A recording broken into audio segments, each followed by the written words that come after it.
600 watts per channel for the front stage, 300 watts per channel for the Atmos and surrounds. Let's get into this unboxing right after the intro.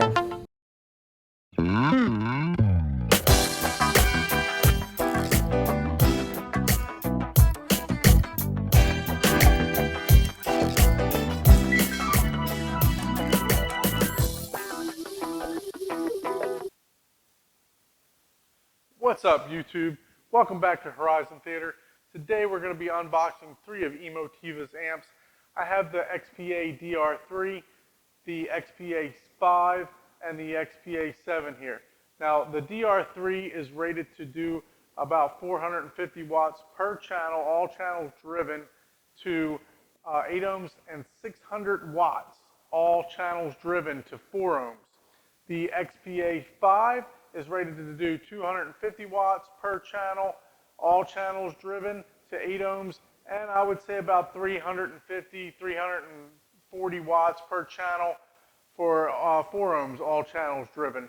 Now the XPA-7 does just a little bit less than the XPA-5 power supply in there, so this one is rated for 200 watts per channel, all 7 channels driven, and about 300 watts per channel, all 7 channels driven. Now the XPA-DR3, this particular amp, on the box it tells you that it weighs 55 pounds. So I'm going to be taking this down. And I'm going to spare you guys the boredom of unboxing all 3 amps. We're just going to unbox one, but we are going to do a comparison of the rear of all 3 units. So the XPA-5 is rated at 56 pounds.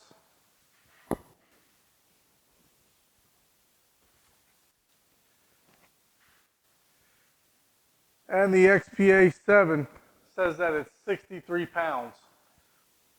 Now I purchased this Emotiva XPA-7 to run 6 of my surround channels and 1 of my Atmos. I'm going to be using the XPA-5 to run the 5 additional Atmos channels, and then the DR3 is going to be running my LCR channels. So let's get into this unboxing.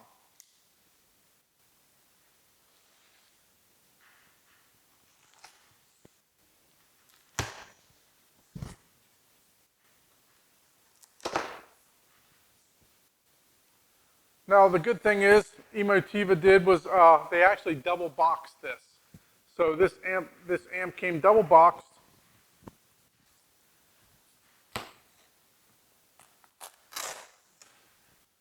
So what do you get in the box? Every one of Emotiva's amps come with a birth certificate and the owner's manual. And then also included, you get labels for your wires. So that's a nice feature that they add. Like I said, it comes double boxed.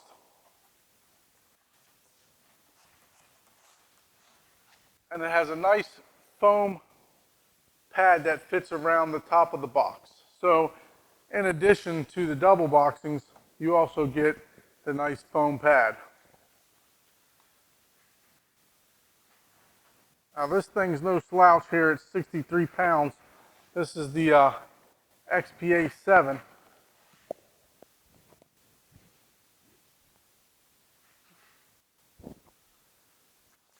Also included, you get an accessories kit.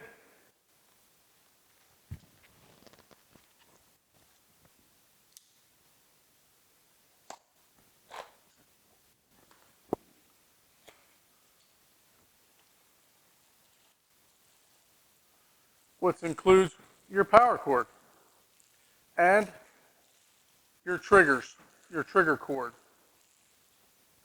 Now Emotiva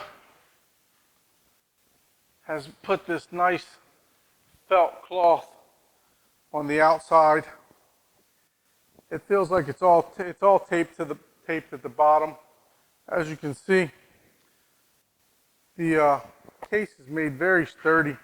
It is got plenty of ventilation on the top. It's a nice brushed aluminum front with some plastic covering over the the display. This, as mentioned, is the 7-channel. You have your unbalanced inputs, just your coaxial cables, and then you have your XLR inputs also. Now, down here you have the 5-way binding posts, which are beautiful binding posts. You also have your toggle switches for your input. So you're either going to do the coaxial up, or you're going to do the XLR balanced inputs for down. Now the XPA-5, guys, it looks like it had a little bit rougher of a travel than the 7 module that I got. I did purchase these at separate times. Been slowly putting together equipment for my theater. But on the back of here, you can see some of the binding posts and all the coaxial inputs, except for one, have poked through. So hopefully everything's fine with this. After close inspection, everything seems to be fine. Everything still is intact. One thing that I did not mention on the 7 that we looked at, I forgot to mention that you have the status LEDs here, and you also have your triggers in and out. Well, the out is actually important because you can run the out from this one to the other one without having to waste a bunch of triggers off of your processor.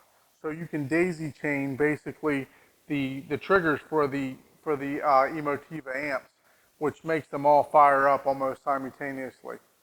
Same exact thing, guys, here. We have the same binding posts, the same switches for whether or not you want to use the unbalanced or the balanced inputs. And then instead of 7 channels, as you can tell, we have 5 channels with this. I'm going to be adding the DR3 on top of this, so stand by. As you can see, the DR3 is actually a lot different than the XPA-5 and the XPA-7. The DR3 has 3 channels. However, you can see that the binding posts are separated compared to the XPA-5 and the XPA-7. Now, what this is it's a differential amp. So it's using both the positive and the negative to provide the voltage source. By doing this, Emotiva was able to achieve 450 watts per channel in the 8 ohms and 600 watts per channel into 4 ohms. Now that is all channels driven. That's not a 1 channel or a smoke and mirrors rating, kind of like some of your AVRs give you their 1 channel rating. This is all channels driven of the DR3. As you can see, it has the 6 amplifier boards that I was talking about. And up in the front is the massive power supply.